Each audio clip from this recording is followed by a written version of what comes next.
Voy a explicar en este video simplemente cómo funciona un botón para que haga lo siguiente. Vamos a programar el PIC de cero para que con un botón podamos encender y apagar un simple y tonto LED. Y bueno, tenemos que entender algunas cosas. Acá estoy usando una protoboard y sabemos que la protoboard tiene unas clavijitas internas, ¿no es cierto?, que vinculan todos estos orificios así de forma vertical. Todos estos puntitos están puenteados. Esta patita, por ejemplo, está puenteada directamente a este puente. Hasta esta línea, todas las hileras verticales tienen continuidad. Sin embargo, esta parte de la protoboard que está acá arriba tiene continuidad, pero horizontalmente.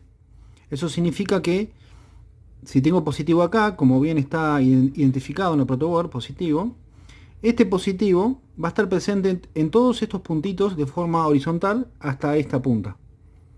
Bien, y lo mismo con el negativo. El negativo, que acá está identificado, también.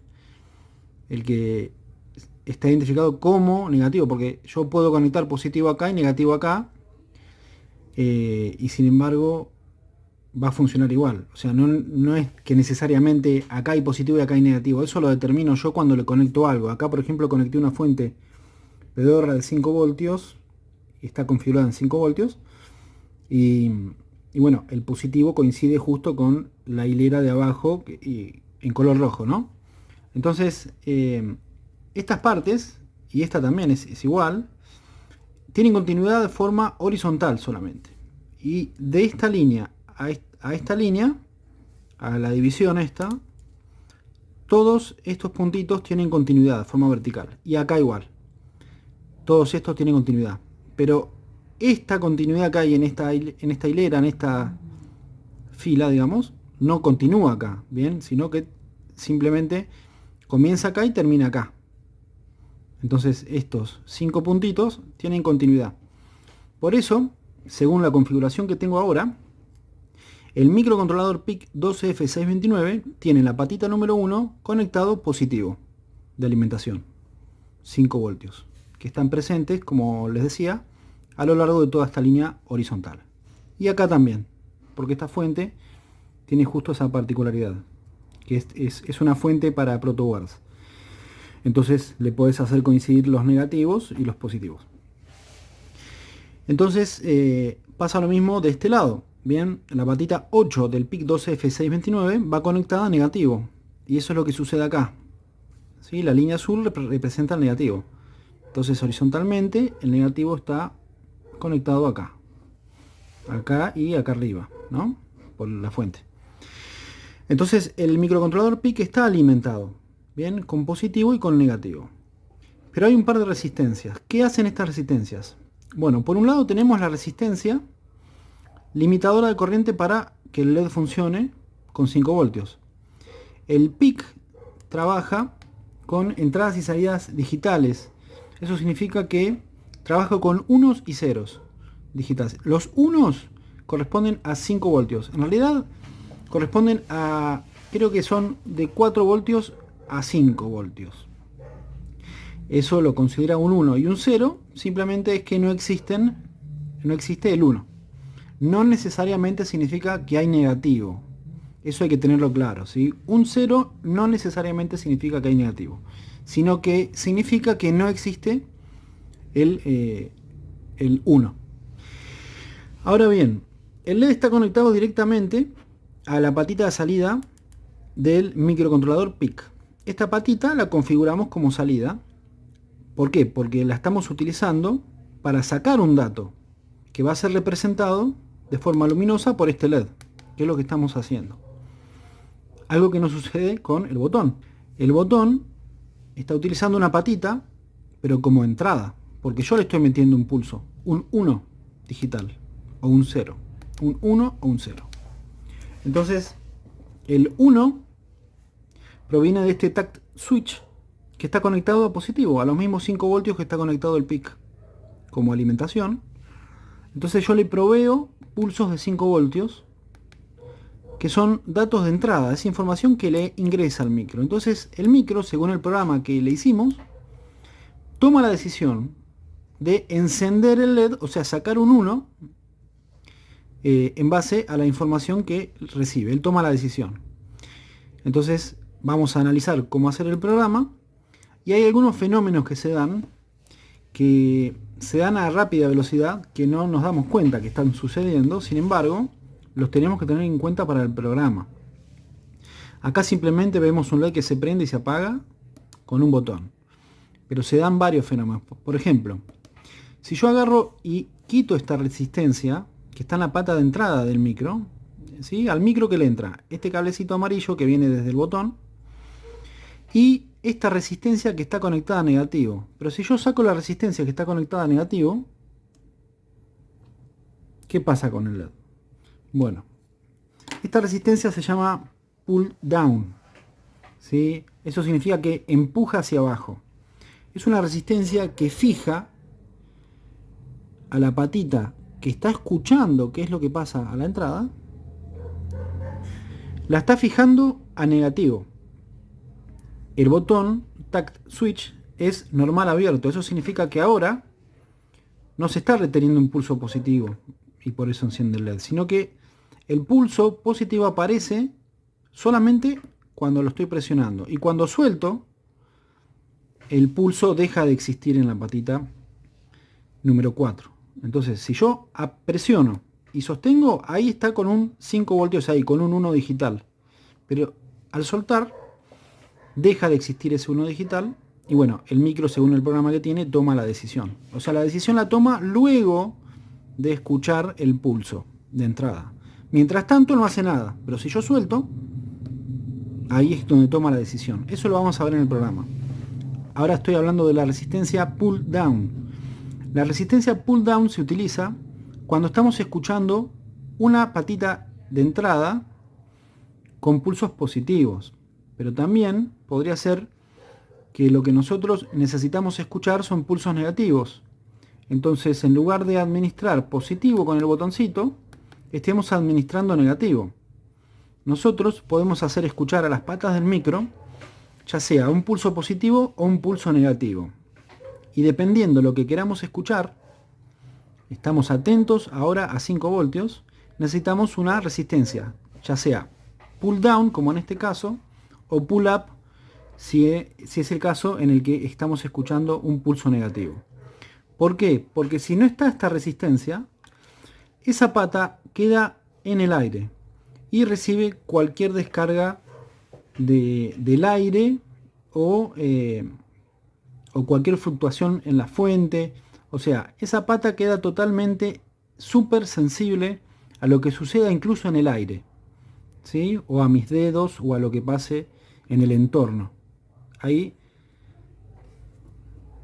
bien, fíjate que yo estoy con mis dedos, toco acá la fuente, y con este dedo toco acá, y ya como que se fija el dato de entrada. No sé si en 1, en 0, no importa eso. ¿Sí? No voy a hablar ahora de descargas o energía parasitaria. Pero bueno, es así de sensible, y tenemos este problema si no fijamos el dato de entrada en un 1 o en un 0, dependiendo de lo que queramos escuchar. Como yo escucho pulsos que son positivos de este botón, provenientes de este botón, la pata tiene que estar fijada a negativo, para que, a menos que reciba un positivo, siempre esté vinculada a negativo. ¿Y qué sucede si retiro la resistencia? Queda en el aire y el micro, el programa, se vuelve loco, en el sentido de que se pone a escuchar información falsa. Entonces, de esta forma yo fijo la información. Entonces, mientras no llega ningún pulso, la pata número 4 se está fijando a negativo. Voy a dejar detalles debajo del video, y vamos a trabajar con el diagrama en la mano y vamos a hacer el programa para ver qué es lo que sucede. Pero es importante entender entonces que este es el hardware, y por eso se utilizan las resistencias pull down o pull up. En este caso es una resistencia pull down. ¿Por qué? Porque tiramos abajo, tiramos a negativo, forzamos a negativo la entrada, a menos que llegue un pulso positivo. Y ahí es cuando le decimos al programa que tome esa decisión. Entonces vamos a ver cómo programamos esto, y luego en otros videos vamos a avanzar un poco más en estas cosas básicas que, bueno, me han consultado mucho. Así que vamos a seguir con el video en donde explico el programa con el que hago funcionar esto tan básico y sencillo. Y es importante también entender que yo programo mis micros con este programador, que es un programador Piquit 2 Clone. O sea, no necesitamos nada sofisticado para programar los microcontroladores, ni para probar, ni para simular, ni para nada. Así que vamos a ir para adelante con esto. Este es el microcontrolador con el que vamos a trabajar, el PIC2F629, y esta es la representación esquemática de lo que vimos en la protoboard. Acá tenemos las patitas identificadas según la hoja de datos original del microcontrolador, y vamos a utilizar solamente 4 patas de las 8. Las 2 de alimentación, drain y source. Source siempre es negativo o masa, y drain es positivo, 5 voltios. Y vamos a utilizar esta pata que se llama GP3, la vamos a utilizar como entrada, y a la pata número 5, esa es la pata número 4, bien, la pata número 5 como salida, que es donde tenemos el LED. Y acá vemos estas cosas conectadas ya, ¿no? La alimentación y lo que comentaba en el segmento anterior acerca de la resistencia pull down, que me está forzando el dato de la entrada a la pata 4 a negativo. Acá vemos al LED conectado a la salida, la resistencia de 220 ohm. Esta resistencia, como bien sabemos, y no está de más recordar, puede ir tanto en el ánodo o en el cátodo del LED. De todas formas, pensemos que está en serie. Entonces es indistinto si está antes o después del LED físicamente hablando, ¿no? Así es como lo tengo yo conectado, tal cual está en la protoboard. Entonces vamos a trabajar con este hardware que está representado de esta forma en este esquema, y vamos a hacer el programa, para lo cual utilizo este entorno de programación que se llama Nipple en su versión vieja 5.6.4. Es un entorno de programación para tontos, como me gustan a mí las cosas, porque yo soy tonto. Entonces yo prefiero que sobre facilidad a que falte para hacerme el inteligente o el vivo, y prefiero aprender siempre las cosas bien elementales y bien para brutos. Entonces de esa forma también te lo voy a explicar. Vamos a hacer un nuevo proyecto. Yo con este entorno de programación, mediante dibujitos, voy a generar el programa necesario para hacer funcionar el microcontrolador según lo que vimos en el segmento anterior, en el videito anterior, donde muestro la protoboard cómo funciona. Entonces el microcontrolador sabemos que es un dispositivo que adentro tiene sus memorias, tiene un microprocesador.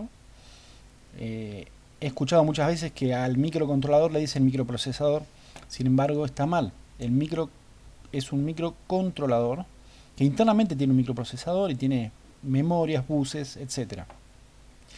Entonces este elemento es como una PC, una notebook o una computadora, la cual requiere de un programa o un sistema operativo para poder funcionar. Entonces ese programa lo vamos a fabricar, lo vamos a escribir nosotros. Cuando lo compramos está en blanco, y no está de más recordar y tener en cuenta que se puede grabar y regrabar las veces que quieras, y se puede grabar con protección para que otra persona no lea el programa que nosotros le grabamos. Y bueno, es muy interesante, la verdad que me encanta jugar con estos bichos. Entonces vamos a hacer el programa. Este es un 12F629. Entonces fui a archivo, nuevo proyecto, selecciono el microcontrolador, y en la carpeta de proyectos Nipple, que es esta, en donde no hay nada, no hay ningún archivo, vamos a crear nuestro proyecto que se llama PIC, vamos a llamarlo PIC 12F629. Y acá vamos a llamarlo PIC 12F629. ¿Ok? Bien, ya se me habilitaron las herramientas acá a la derecha. Y voy a ver de nuevo la carpeta y acá se nos generó el archivo .npl, que significa que es un archivo interpretable por este entorno de programación que se llama NIPLE y es un archivo de proyecto. Este archivo contiene toda la información del proyecto con el que estoy trabajando, o sea que va a contener todos los dibujitos y las cosas que yo haga. Bien, lo primero que hago siempre que voy a trabajar con un microcontrolador para hacer su programa es ir acá arriba donde dice configuración de CPU. Bueno, vamos a configurar el microprocesador que hay dentro del microcontrolador y le vamos a decir que trabaje con una frecuencia, o sea, los latidos del corazón van a ser con una frecuencia interna de 4 megas. Así no tenemos que utilizar un cristal externo o un oscilador externo. No necesitamos que sea de alta velocidad, high speed. Vamos a dejarlo en xtal, en xt. Y el pin reset vamos a dejarlo en entrada. De esta forma configuramos el microcontrolador PIC 12F629. Le doy ingresar. Esto es lo primero que hago siempre. Ingresar. Ahora, lo inmediato es hacer así. Hago clic en iniciar y luego vengo acá a la derecha a puerto. Configurar puerto. Y acá veo representado, para tontos, el microcontrolador con sus patas. Hasta le hicieron la muesca para que yo no sea tan bruto y no me dé cuenta. Y si no me doy cuenta, cuáles son las patas, ¿no? La 1, la 8. Entonces acá vemos que las patitas pueden ser seleccionadas como entrada o salida. Es muy bueno. Encima está todo en español. Esa prueba de... Buah. Y la patita 3, que es esta, puede tener dos funciones, como entrada o como reset. Ya como lo seleccionamos anteriormente quedó como entrada, me fuerza a estar como entrada, pero si no, podría estar como reset. Simplemente en este caso vamos a hacer un programa para controlar una salida en base a lo que suceda en la entrada. Y vuelvo a machacar sobre lo mismo.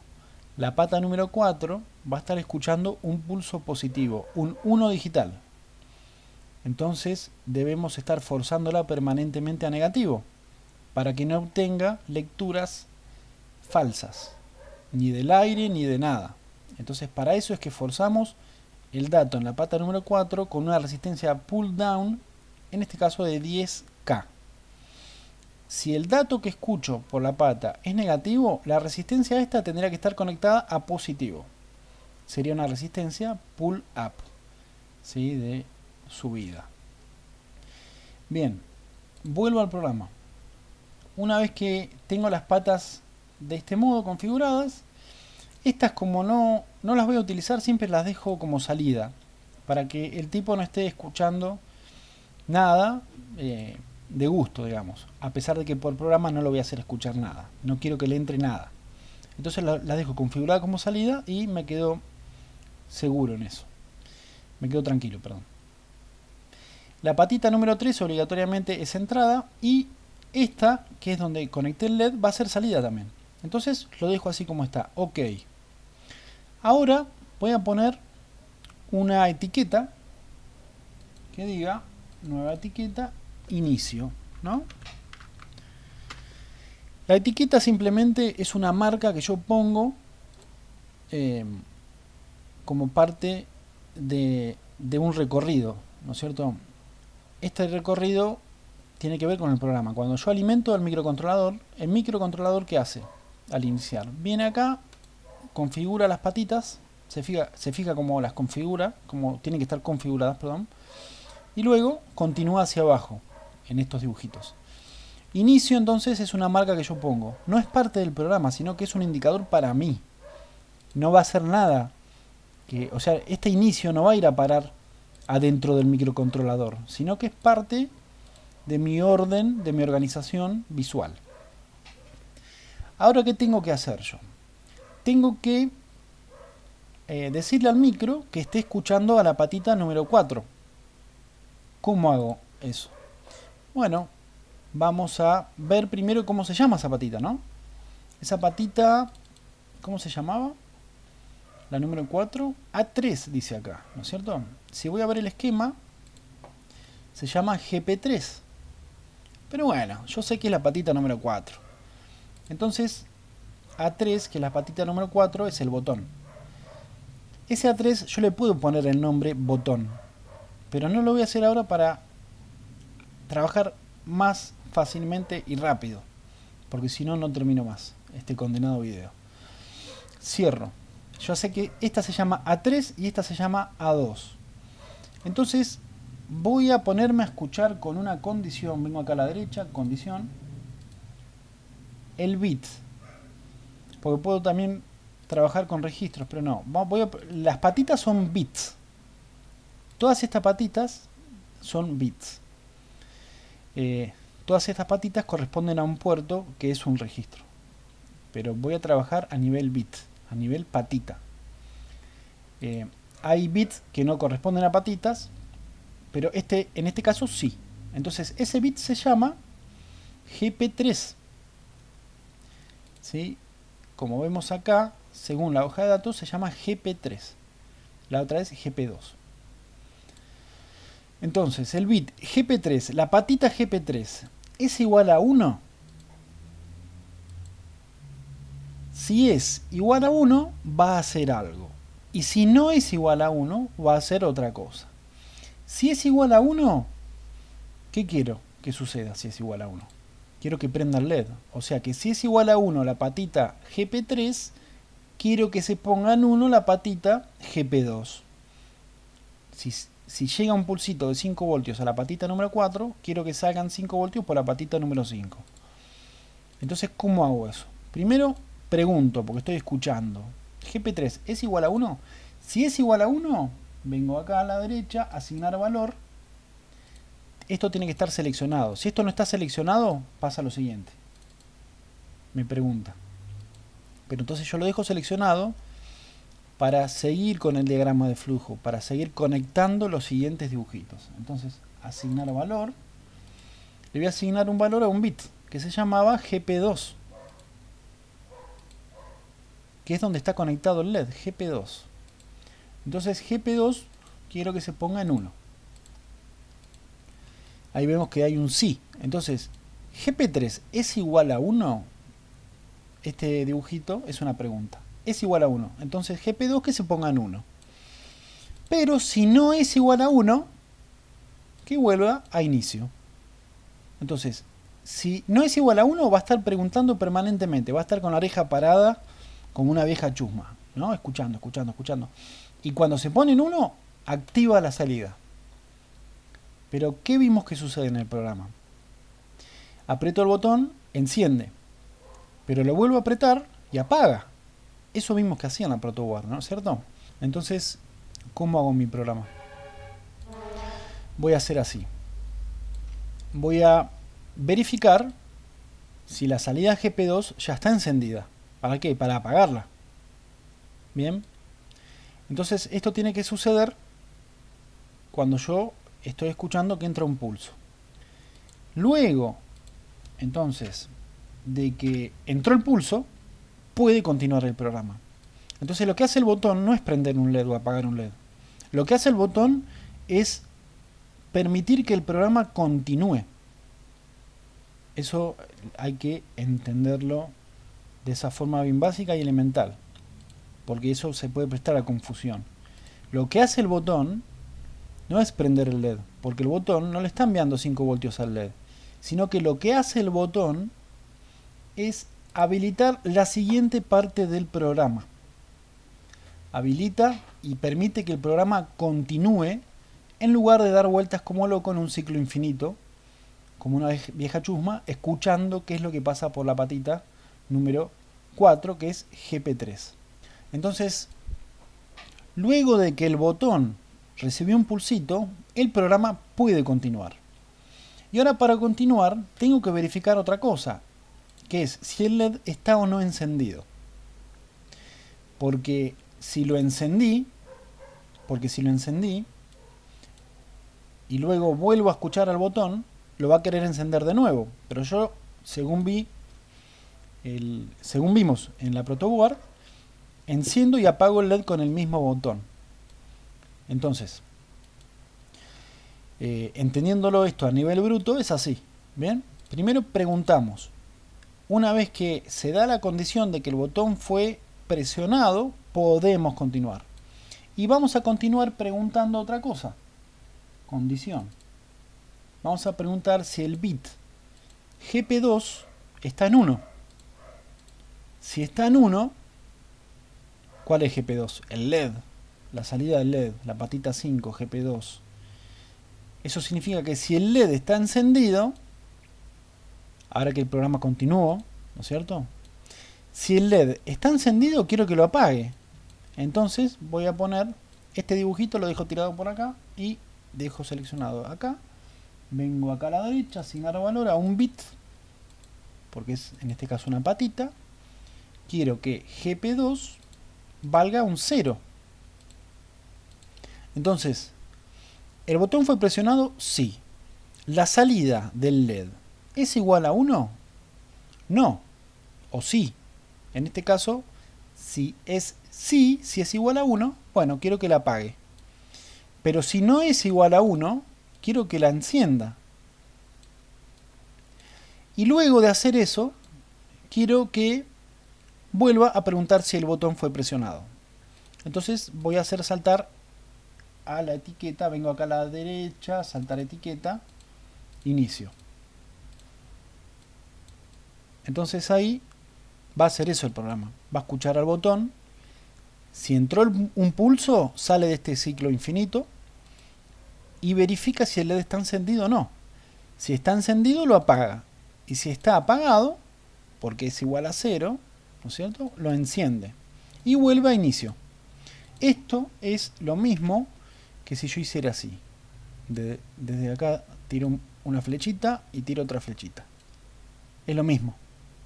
Pero voy a hacer ordenado. Entonces, saltar etiqueta, inicio. Bien. Eso hace el programa, pero este programa está incompleto. Este programa se entiende bien qué es lo que hace, pero se dan algunos fenómenos que no se nos pueden escapar porque va a funcionar mal. Bien. Si yo acá, en teoría, lo analizo, debería funcionar, ¿no es cierto? Si estoy escuchando la entrada del botón, se pone en 1, verifica si el LED está encendido, lo apaga y si está apagado lo enciendo. Y vuelvo a preguntar. Bien, perfecto. Pero ¿qué pasa? Existen fluctuaciones que son naturales y son inherentes a cualquier fuente de alimentación. Y no digo que es porque hay una descarga eléctrica de una tormenta o porque pasó algo en la red eléctrica. No, no, no. No necesariamente. Sino que puede haber alguna fluctuación o algún transitorio o transistorio, algún dato o algún pico de tensión de alta frecuencia que se meta o que pueda perjudicar, ya sea a través del negativo o del positivo. Y esos pulsos o esos transitorios de alta frecuencia pueden generar un pulso que, a pesar de que está la resistencia pull down, se mete el ruido de alta frecuencia. Es más, se mete a través de la misma resistencia y genera un pulso falso, ¿no es cierto? Entonces, de esta forma yo filtro por hardware que eso suceda. Sin embargo, también lo podemos filtrar por software. ¿Y qué hago? Y bueno, voy a verificar, voy a hacer un filtro pasa abajo y voy a descartar cualquier tipo de ruido de alta frecuencia, información falsa. ¿Cómo hago? Bueno, antes de tomar la decisión de qué hago con el LED, que es una decisión que toma el programa, no lo toma el botón. El botón recordemos qué es lo que hace. Permite que el programa continúe. El botón simplemente decide si el programa debe o no continuar. Pero luego el que decide si enciende o apaga el LED es el simbolito este. O sea, es otra instancia, otra etapa, otro escalón, otra parte del programa es la que decide si el LED se enciende o se apaga. No es el botón el que lo decide. Bien, vamos a hacer el filtro pasabajos. El filtro pasabajos filtra ruidos de alta frecuencia. Deja pasar frecuencias altas. En este caso, frecuencia alta me refiero a un pulso de un dedo de una persona que presiona el botón. Entonces, para hacer ese filtro, estoy jugando con el tiempo. Entonces vengo acá y simplemente tengo que poner una temporización por ciclos de, por ejemplo, 80 milisegundos. Eso significa que si el pulso no se retiene como mínimo por 80 milisegundos, eso es lo que voy a hacer ahora, que vuelva a la etapa de arriba, digamos, que lo descarte. Entonces, ¿qué hago? Pongo una condición igual abajo y ahí vuelvo a verificar lo mismo, ¿no es cierto? Si después de 80 milisegundos el pulso sigue en 1, bueno, es más probable de que sea un ser humano el que apoyó su dedo en el botón. Entonces en ese caso sí que continúe. Pero mientras tanto, y ahí puedo dejarlo así, o bien quiero moldear mi forma de trabajar para ser más ordenado, saltar etiqueta, inicio. Esto vamos a poner la flecha directa. Entonces acá implementamos este filtro. Tenemos un filtro por hardware y ahora implementamos un filtro por software. Si el pulso no dura como mínimo 80 milisegundos, le podemos poner más tiempo o menos tiempo, ¿no? Pero este es el promedio. Para que un dedo humano presione un botoncito es este. Si el pulso no dura 80 milisegundos, lo pregunto acá y vamos a apartar esto para seguir entendiendo que acá todavía estamos trabajando con el botón. Si el pulso no dura 80 milisegundos, significa que pasaron los 80 milisegundos y acá esto es igual a 0. ¿Qué hace? Vuelve acá arriba y lo descarta, lo filtra. Pero si dura 80 milisegundos, o sea, luego de que transcurrió ese tiempo, esto sigue en 1, ahí sí continúa a la siguiente parte del programa.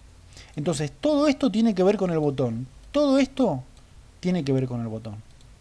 Y el botón no es el que decide qué es lo que tiene que hacer el LED, sino que la parte que toma esa decisión es lo que sigue.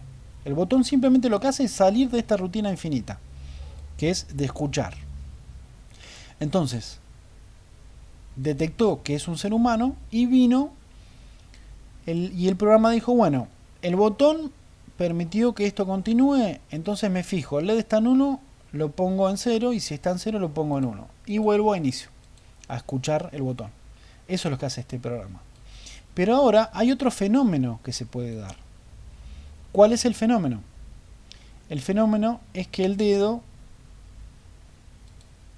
esté presionando por más de 80 milisegundos y si el dedo, si la persona tiene, no sé, Alzheimer o tiene algún problema y presiona el botón y lo deja el dedo clavado, ¿qué va a hacer el programa? El programa sigue trabajando.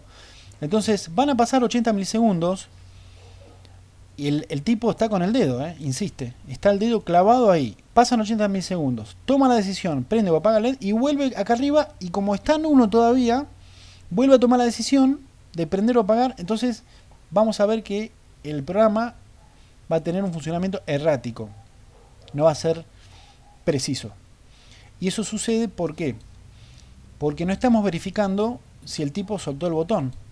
Simplemente estamos viendo de que alguien presionó el botón y que esa presionada de botón provino de un dedo real, que no se trató de un transitorio ni información falsa, y es lo único que vimos. Pero ¿cómo verificamos que efectivamente ese pulso real fue soltado? Porque si recordamos el video, el primer segmento de este video explicativo, el programa enciende o apaga el LED después de que el botón es soltado. Entonces, ¿cómo hago eso? Voy a preguntar si el botón fue soltado. Entonces, vuelvo a preguntar sobre el mismo GP3, que es la patita de entrada, ese bit, ¿no? Vengo acá, condición, o simplemente pongo acá, clic derecho, duplicar. Entonces hago así. Vamos a vincular. Bien. Acá pasamos el primer filtro y ahora vamos a preguntar si el botón sigue presionado. Si sigue presionado,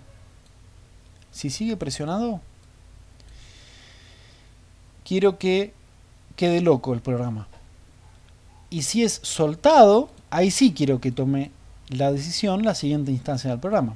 Entonces acá voy a sacar esto y voy a poner una instrucción vacía que se llama NOP. Vengo acá, vamos a poner una instrucción de control que se llama NOP. Esta instrucción simplemente hace que el corazón lata una vez.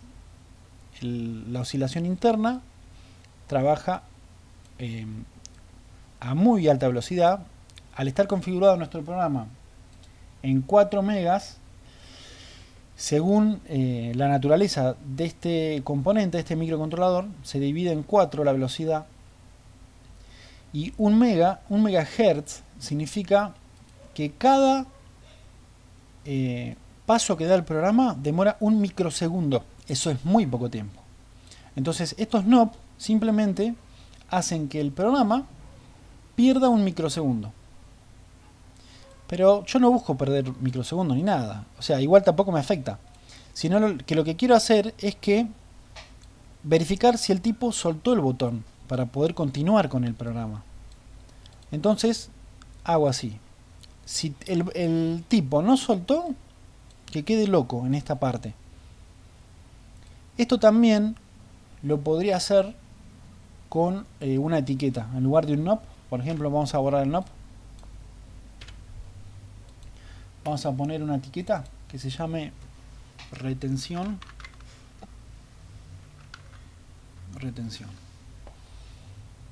Lo podemos hacer con NOP o con etiquetas. Entonces, si todavía el tipo está presionando el botón, o sea, si es igual a 1, porque acá le puedo poner si es igual a 0, ¿no? Pero yo quiero hacerlo de esta forma. Si es igual a 1, queda loco acá el programa. Queda loco en este ciclo, en este bucle.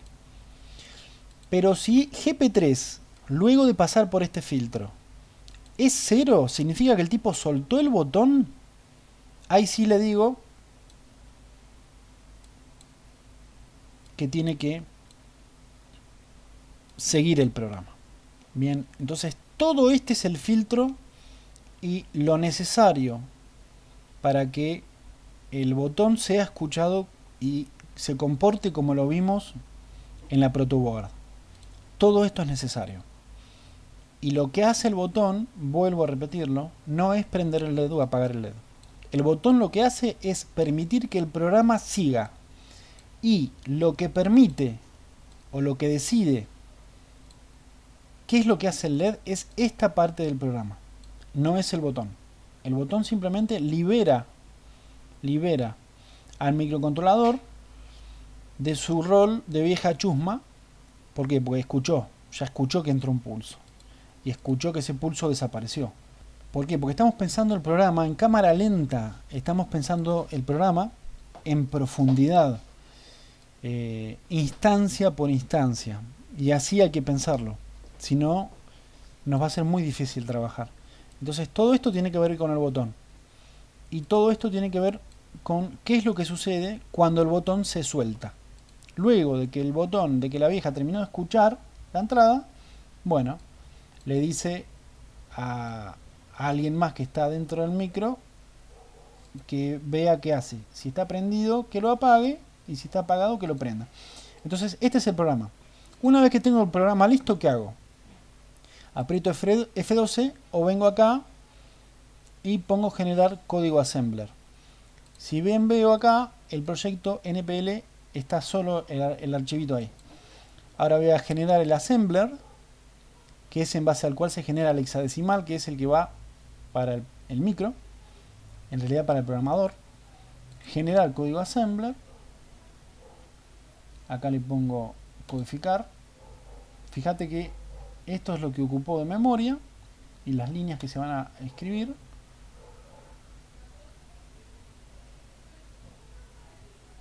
Y listo. No tuvo ningún problema de ensamblaje ni nada. Y estos son todos los archivos que se generaron recién. Este es el que tiro adentro del programa y de esa forma es como podemos programar un microcontrolador para que con un botoncito encienda o apague un LED, como lo vimos al principio. Este es el programa, este es el micro, este es el esquema y estos son los archivos que se generan. Este es el archivo que vamos a utilizar para programar el microcontrolador. Este es el EXA. Este es el EXA. Y este es el assembler que generó Nipple en base a esos dibujitos que nosotros recién hicimos. O sea que no escribimos nada de código.